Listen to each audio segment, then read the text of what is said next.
এই মাত্র জাস্ট এখন 11:30 বাজছে। আপনাদের দাদা বাজার করে নিয়ে আসলো, সে বাজার গিয়েছিল, বাজার করে নিয়ে আসলো।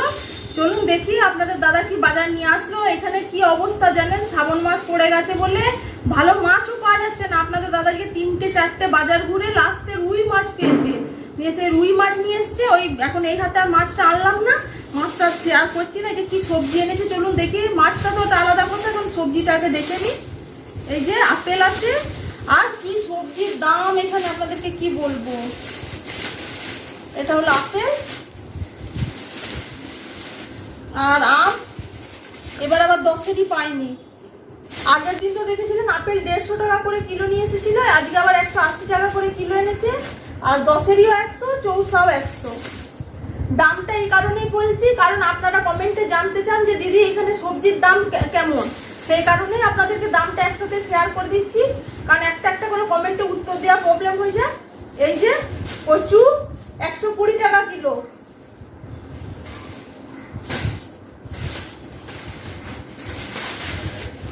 এই পুঁই শাকটা কত দাম হতে পারে বলুন দেখি বেঙ্গলে? এটা নিচে 30 টাকা।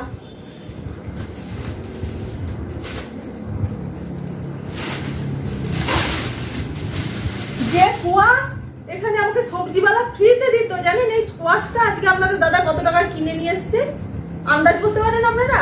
15 টাকায়। গাজর 50 টাকা পোয়া, বিনসও 50 টাকা পোয়া। এই সবজিগুলো এখন লাস্টে নিচে ঢেলে দিলে ইয়ে হয়ে যাবে। তা টমেটো দেখুন, সবজিওয়ালা কি বদমাস, রসুন কাঁচা লঙ্কা আর আদা একসাথে দিয়ে দিয়েছি, এটা আলাদা জায়গায় যাবে।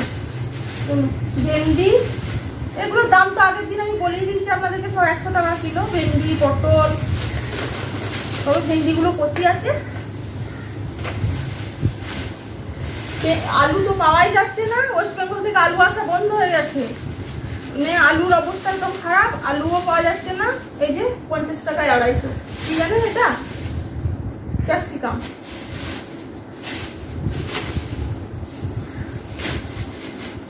আর শসা, আর কি আছে ঢালি। আগে দেখেছেন আমার একদম ঝুড়ি ভরে যেত। এই শসার সাইজ আর পটলের সাইজ দেখুন, উঠে পটলটা মনে হচ্ছে পটলটা সাইজ একটু বড়ই হবে। এ হচ্ছে পটল আর শসা। এ ভগবান, আমার জামাটা ভিজে গেল শাকের বলি। এই হচ্ছে সবজি বাজার। চলুন এবার দেখি গুছিয়ে বাগিয়ে কি রান্না করি, আমি সেটাই ভাবছি। আগে আমার এই ঝুড়ি ভরে যেত, আর এখন ঝুড়ি ভরছে না। সপ্তাহ 1 দিন কি 2 দিন সবজি যাচ্ছে, তারপরে আবার সবজি আনতে যেতে হচ্ছে, বাড়িতে আসলে সেখান থেকে কিনতে হচ্ছে, মানে এইভাবে এখন সবজি চলছে। কুমড়ো, বড় কুমড়ো আনতে বারণ করে দিয়েছি কারণ পচে নষ্ট হয়ে যাচ্ছে। ওই জন্য বলেছি অল্পই পুঁই শাক নিয়েছে, মাছের মাথা দিয়ে দেখে আজকে ভাবছি পুঁই শাকটা রান্না করতে হবে। মাছের মাথা দিয়ে, কচু দিয়ে, এটা দিয়ে পুঁই শাকের ছেঁচড়া বানাবো।